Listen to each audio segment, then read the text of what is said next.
Bismillahirrahmanirrahim. Assalamualaikum warahmatullahi wabarakatuh. Terima kasih atas kesempatan yang telah diberikan kepada saya. Saya akan membawakan materi definisi analisis bivariat, di mana tugas ini diberikan oleh dosen pengampu Dr. Rika Handayani SKM MKes. Tugas ini sebagai tugas untuk mahasiswa S2 Mars Universitas Megareski Makassar. Apa definisi dari analisis bivariat? Nah, definisi analisis bivariat itu adalah suatu metode statistik yang menguji keterkaitan dua hal yang berbeda. Nah, di mana tujuan dari analisis bivariat ini yaitu untuk menentukan apakah ada hubungan statistik antara kedua variabel tersebut. Nah, dan jika ada, seberapa kuat serta ke arah mana hubungan tersebut. Mengapa pentingnya analisis bivariat? Pentingnya analisis bivariat itu adalah salah satunya adalah bagaimana analisis bivariat membantu mengidentifikasi tren dan pola. Yang kedua adalah bagaimana analisis bivariat ini membantu mengidentifikasi hubungan sebab dan akibat.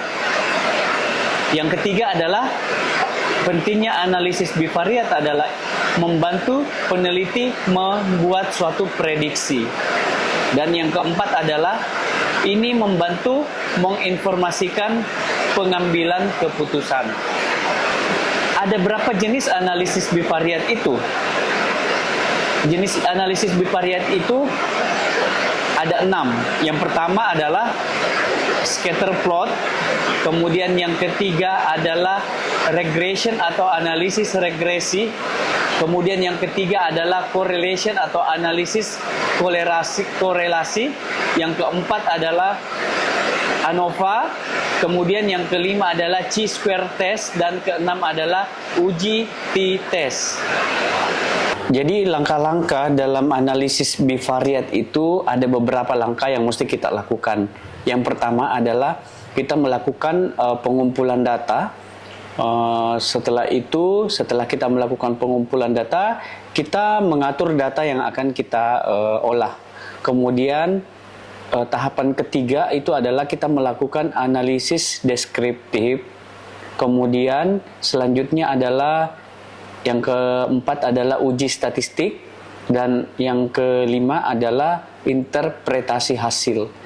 Itu merupakan lima langkah dalam menganalisis suatu bivariat.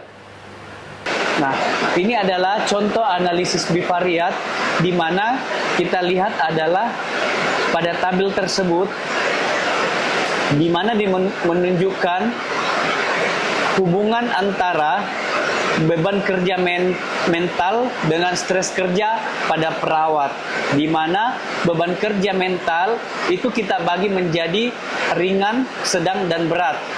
Kemudian pada stres kerja perawat itu kita dibagi menjadi ringan dan sedang. Kemudian misalkan pada nilai N ringan 6, kemudian dalam persen itu 20%, kemudian N di dalam jumlah 8, kemudian dalam persen 2,67. Kemudian pada beban kerja mental misalkan pada sedang, kita melihat stres kerja perawat itu ringan, N sama dengan 3 atau 10,0%. Sementara pada stres kerja perawat sedang itu 6 dan N sama dengan 6 dan atau 20%. Sehingga pada beban kerja mental berat, kemudian kita melihat stres kerja perawat itu misalkan ringan N sama dengan 2 dan persen 6,7.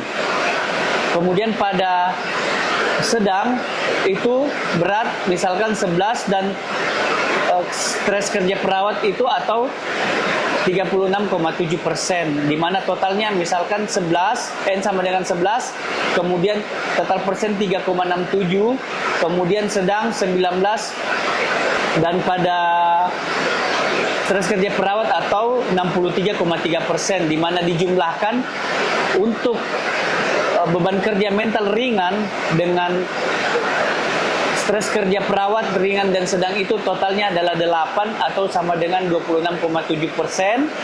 Kemudian sedang, ringan, N sama dengan totalnya adalah 9 atau 30%.